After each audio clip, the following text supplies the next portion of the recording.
Bonjour à tous, bienvenue dans votre émission 6 minutes chrono, le rendez-vous quotidien de la rédaction de Lyon Capitale. Aujourd'hui, on va parler d'aventures, de défis sportifs avec Gaël Meunier qui est entrepreneur, conférencier et surtout aventurier. Il organise à la Bourse du Travail un festival appelé le Latitude Festival le 10 avril à Lyon, donc à la Bourse, avec des projections de films d'aventure et une conférence. Bonjour Gaël Meunier. Bonjour. Merci d'être venu sur notre plateau. Alors pourquoi avoir lancé ce festival, Latitude Festival? Exactement.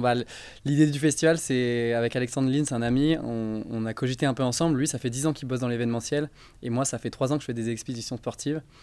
J'ai fait énormément de festivals avec un documentaire qui a tourné et je me suis dit, mais à mon tour, j'ai envie de partager des émotions, des frissons et inspirer les gens. Et du coup, on a créé ce festival tourné autour de 3 films d'aventure, aventure extrême, aventure humaine et aventure simple, et d'une conférence de Pierre Mastalski qui a fait la traversée de l'Atlantique à la rame.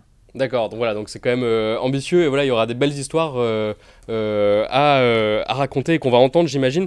Juste comment on en profite puisqu'on parle du festival maintenant. Il faut réserver, on peut arriver comme ça en improvisant. Alors, on peut nous suivre sur les réseaux sociaux Latitude Festival, sur le site internet Latitude Festival aussi pour prendre ses places. Donc, il faut bien marquer Lyon parce qu'il n'est pas encore très bien référencé. Mais l'idée, oui, c'est 19h30, 23h30 pour la soirée. Il y a un before de 18h à 19h30 avec des stands de restauration et des ambassadeurs qui seront là pour discuter avec tout le public. On peut réserver, vaut mieux réserver à l'avance. Il y aura des places sur place s'il en reste, mais voilà, tout se fait en ligne. Ok.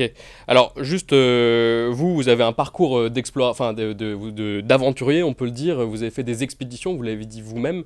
D'où vous vient, vous, ce désir, cette envie d'aventure quelle est l'origine?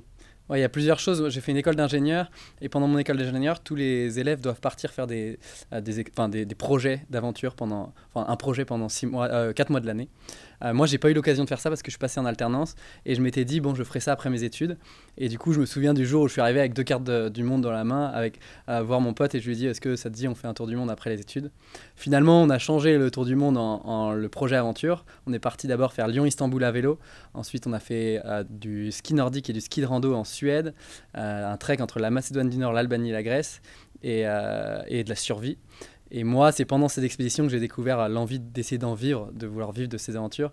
Et donc, je me suis donné le défi de partir faire la traversée du Haut-Atlas marocain à cheval, et en ayant comme contrainte de faire un film que j'ai fait par la suite. Et puis, j'ai continué à faire d'autres expéditions à la suite, quoi. D'accord, et aujourd'hui, vous vivez de ça, c'est même votre profession, enfin voilà, vous vivez de vos expéditions. Aujourd'hui, ouais, je vis de ça. L'idée, c'est que je fais des conférences et des interventions en entreprise, en milieu scolaire, dans des centres pénitentiaires pour pouvoir gagner ma vie. Je continue de faire des expéditions. L'idée, c'est qu'aujourd'hui, je me suis donné un planning de faire entre 2 et 4 conférences par mois et entre 2 et 4 mois d'aventure par an. Et donc, j'essaye d'avoir cette ligne directrice qui me permet à la fois de gagner un peu d'argent, de partir faire des expéditions et puis de créer tout ça, un monde autour de ça, quoi, avec le festival, les interventions, mais les continuer l'expédition aussi.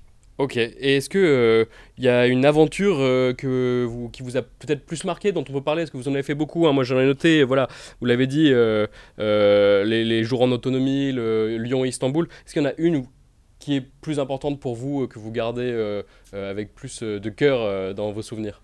Il y en a une en particulier qui m'a donné envie de vivre de ça. C'est quand on est parti 20 jours dans le Sarek. Donc le Sarek, c'est un grand désert de neige au nord du cercle arctique polaire.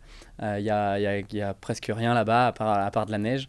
Et l'idée, c'est que c'était l'objectif de vivre pendant 20 jours sans personne, sans rien, avec tout notre matos. Donc on avait préparé 180 sandwichs, on avait préparé tout nous lyophilisé pour le soir. Et on est parti là-bas pendant cette durée-là. Et en fait, ce qui s'est passé, c'est qu'on a eu 8 jours de mauvais temps sur les 20 jours d'autonomie au total. Du coup, on a eu 8 jours blancs où on n'arrive pas à différencier la neige du ciel. On n'avait qu'une chose à faire toute la journée, c'était marcher. Ouais. Et pendant tout ce temps-là, en fait, on a eu le temps de cogiter, d'apprécier l'ennui. Souvent, l'ennui, c'est connoté péjorativement.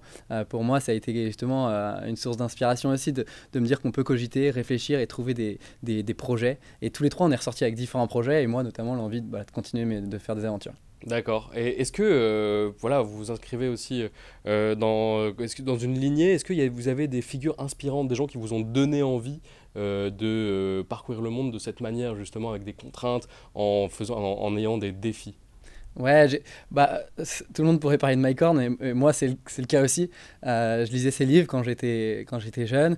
Ce qui est marrant, c'est qu'il y a un moment où je me suis un peu éloigné de lui parce que justement, il a eu cette période où il a vachement parlé sur les réseaux. Et je comprenais pas trop pourquoi il faisait ça, parce que par rapport au sens qu'il avait mis avant, c'était pas la même. Et en fait, j'ai compris par la suite que c'est normal aussi pour lui, pour vivre, de faire ça. Aujourd'hui, il continue les expés. Et quand on part faire des expéditions, seul ou en groupe, bah, on est toujours face à soi-même. Et donc il reste authentique et lui-même, même si bah, maintenant il a plein de gens sur les réseaux sociaux qui le suivent, il a tout ça, mais le sens qu'il met derrière lui, la personne qu'il est, ça reste la même. Et c'est quelque chose du coup que je me suis dit, en fait, mais moi aussi j'ai le droit de partir, de continuer les expés, on a le droit d'être connu, on a le droit de se faire connaître, on a le droit de partager, et moi ce que j'ai envie c'est de partager, voilà, partager sur l'audace, sur la résilience, sur l'optimisme, tout ce que j'apprends en expédition pour derrière le retranscrire, mais continuer aussi de vivre, de rencontrer les gens. Sans trahir l'esprit originel de la route, quoi, enfin de l'aventure. Ouais, exactement. Bah, là, en fait, quand on part en aventure, quand on part en solitaire, bah, forcément, on se retrouve tout seul. Forcément, je vais avoir du mal, forcément, je vais pleurer, forcément, je vais avoir des émotions énormes pendant ces expés. C'est ça aussi que je viens chercher, j'ai envie de me découvrir, j'aime beaucoup découvrir l'humain, et je passe par moi aussi pour le découvrir, c'est-à-dire j'essaie de tester des choses, de voir qu'en fait ça peut être difficile, et d'avancer avec ça, quoi. Très bien, merci beaucoup Gaël Meunier d'être venu sur notre plateau. C'est déjà la fin des 6 minutes chrono, ça va trop vite, 6 minutes. Quant à vous, je vous remercie d'avoir suivi cette émission. Plus de détails sur le site lioncapital.fr. À très bientôt.